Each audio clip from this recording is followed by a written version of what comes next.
Okay, YouTubers, this is Joe from ArtAlienTV. Now today, I've got some images from the Chinese Zhurong Rover, and these are the latest ones I've managed to get hold of. Now, a very good place to get hold of images from the Zhurong Rover is actually Twitter. As I've said before, the Chinese CNSA website is a bit strange, and I've had problems with Miley Cyrus's from it, and I think it's actually much safer if you want to get images from that rover just to type in Zhurong, go onto Twitter. You could even try this on Facebook, but I think on Twitter, you get a lot of scientists on Twitter, space scientists and people like that, and from various space agencies, and they've always got the latest images, and you can get them in full size as well. Whereas if you go on Google Images, often you get stuff and it's all been downsized and they're even worse than the originals. So I can recommend that. I've followed a few people on here. CNSA Watcher is a good one that I followed on Twitter. But just type in Zhurong and download the latest images that way. And these are a reasonable size, okay? So that's what I recommend. If you want to look up these images, go on Twitter. It's safer than the Chinese Space Agency's website, and you're less likely to get some sort of weird Trojan or something, like I did a while back. Okay. Now, the thing I've found a couple of things. Now, this is interesting. I'm going to flick through some of these images. I'll put all these images in at the end of the video again anyway for you, so you can see them in full size and you can take screenshots if you like, or whatever. Okay. There's a whole bunch of images here. These are all the latest ones. There's this one. This one here. It's not brilliant quality, but it's not too bad. That shows the back shell or heat shield just there, and there's part of the parachute there, that light coloured object. Okay, I think this was taken by the navcam. I'm not sure, but I think this is a navcam image, so it's taken from lower down on the rover, on the body of the rover rather than on the mast. Okay, which is why we can see these things sticking out here. Okay, and then we got this one, which is another angle on the same thing. We can see the edge of the heat shield here. This is a really bad quality image, and when you zoom in, it's all kind of got all these weird lines and stuff on it. It's really distorted. You can see the edge of the heat shield there. There's another one here which is actually quite good. Here's the back shield or heat shield. You can actually see into it there. It's a really good shot just there. And here's the parachute, or part of it, just there. Now this is what I showed from space in one of my previous Zhurong videos, China Rover videos. I did one about a few weeks ago, and I showed some of this stuff from the satellite images, and this is really bright, this material here, and you can see it quite clearly from space.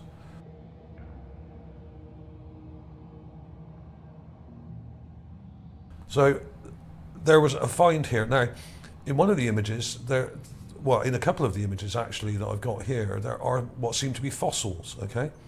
And the main one, I'll show you it straight away, is this one.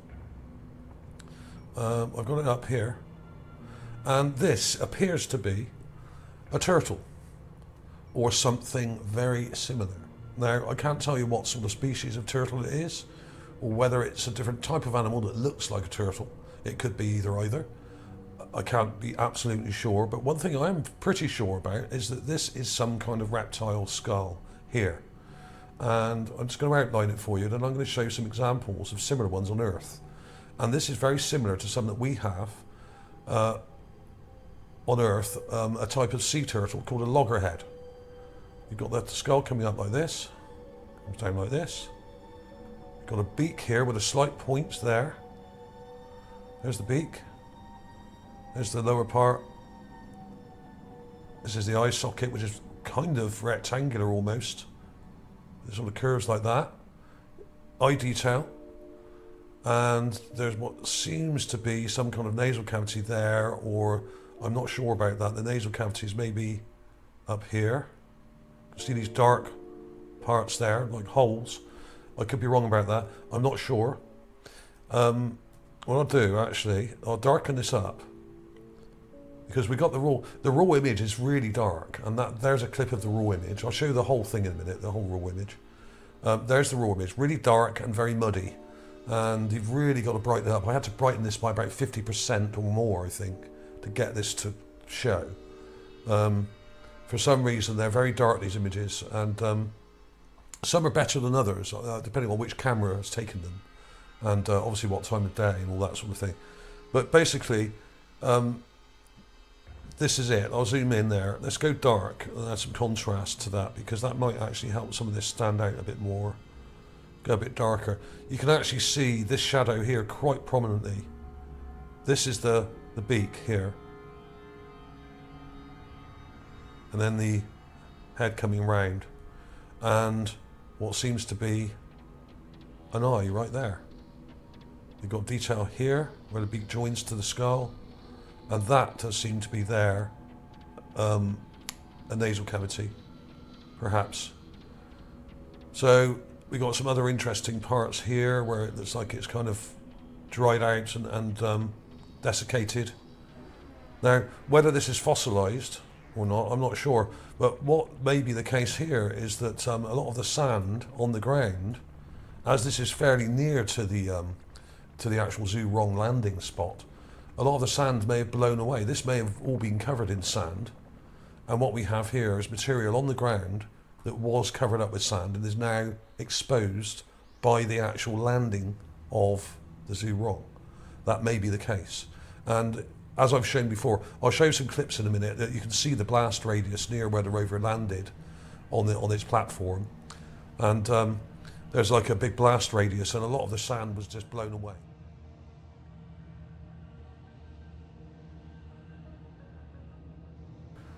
This happens when you land things on other planets, especially in a dusty desert area like this, which was probably once an ocean area, okay? But here is a model of one, and it's almost identical in shape. We have the large, almost squarish eye socket. We have the curve at the front here, the beak coming down with a sort of slight overhang at the front. And a lot of turtles, here's an actual skull here, loggerhead turtle. You see this beak, it comes down, we've got like a point coming down just here. Now, on Earth, we have many, many types of turtles, of course, all various sizes. We have freshwater and saltwater ones and things like that, as well as land turtles, which are actually called tortoises. One of which I used to have when I was a kid. And some of them are very small and some of them are quite large. Some of the sea turtles are really large, okay? Here's another one here, it's a loggerhead. You can actually see here that curve coming down and the sort of point to the beak, a slight point there, okay?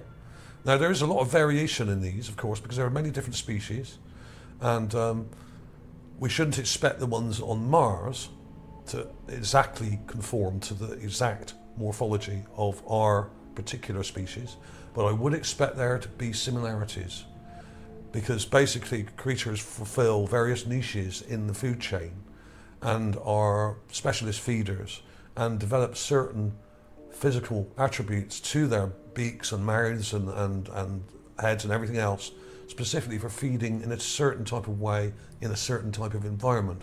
And we do know that Mars at one point in the past was very similar to Earth, with oceans and water. And as I have shown in many, many videos, I've shown dozens and dozens of fossils on the ground, as well as hundreds of statues and remains of people and animals and all sorts of other things, as well as vehicles, buildings and ruins all over the place as well, okay? So I've already shown proof of that. So if you haven't seen any of that, I do recommend you go back and watch some of my more previous videos. But in fact, go back over the last few years or so, and you will see plenty of evidence for what I'm saying. Many of them were similar to us, but many of them were very different as well. And some of them are so weird, we're not even seeing them. And I'm sure we're missing an awful lot of things on the ground because they don't conform to animals or people in morphology that we have here on Earth. Some of them are very different indeed, some of them are very large, and some of them are very small indeed as well, and are difficult to recognize because they don't conform to our preconceptions necessarily about what life would look like, okay? But this is a very good example of something that looks very much like one of our species, somewhere between about 5 and 10 inches in width, okay? So it conforms roughly in size. and in shape, and has that beak kind of detail here, okay? You can actually see that beak, and you can see that point there, like we have on the turtles I just showed you, and the head coming round. And this is the one I've got up in my folder here. It's got quite a steep curve at the front. It comes down almost straight, and then we have the beak. There are variations even within single species of that shape, so we shouldn't expect it to be exactly the same, especially on another planet. There's another one here. You see that huge eye socket, and that's exactly what we have. We have a huge eye socket on this one, just here,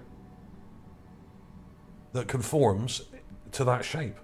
It's got a squarish, almost rectangular shape to it, but it's rounded. It's not round. It's a sort of, it's a kind of a rounded, almost kind of rectangle. It's really odd. They don't have round eye sockets necessarily. They're often a sort of almost rectangular shape, or square even. So there we are. So that was the main thing. I'll quickly show you some of the other things that I've got here. There was this image here. This has been brightened up. I've enhanced some of these because some of them are really dark, and you've really got to sort of brighten them up quite considerably. There's the heat shield. Okay, there's the raw image. There was this also. This looks like another reptile skull. Now this may also be a turtle or something else. It looks longer. We've got what looks like an eye with a large eye socket there, and the beak area or mouth area here. There seems to be some kind of teeth detail, so this may not be a turtle. I don't know what it is, but this one is a bit smaller and a bit further away and isn't very clear. I'll just flick through these very quickly, and then I'll put these in again at the end. This is the main clip of the turtle, the raw clip.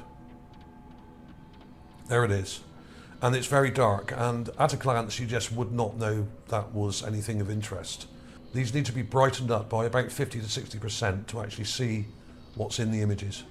But once you know it's there, you can see it. You can see that beak, and you can see the skull coming round, and you can see this rather interesting eye socket here with eye detail in there, even in the raw image like we have here.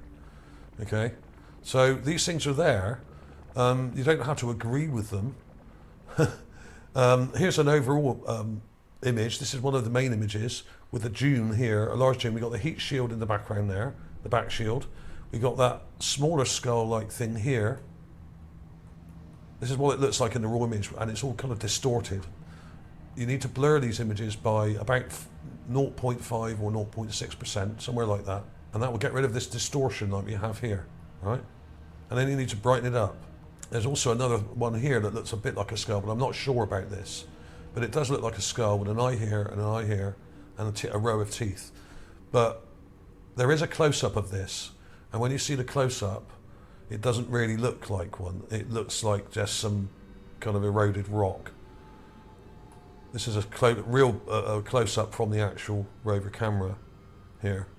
It's not a very good photo, but I'm really not sure. But when you see it from this distance, like I've got here, now I brighten this up considerably. It does look like a skull. Okay, here it is. With teeth here, 1, 2, 3, 4, 5 at the top, and another bunch below it. But is it? I don't know. I don't know. It may be, it may be not. It's not really clear enough and not really defined enough, but there does seem to be an eye here.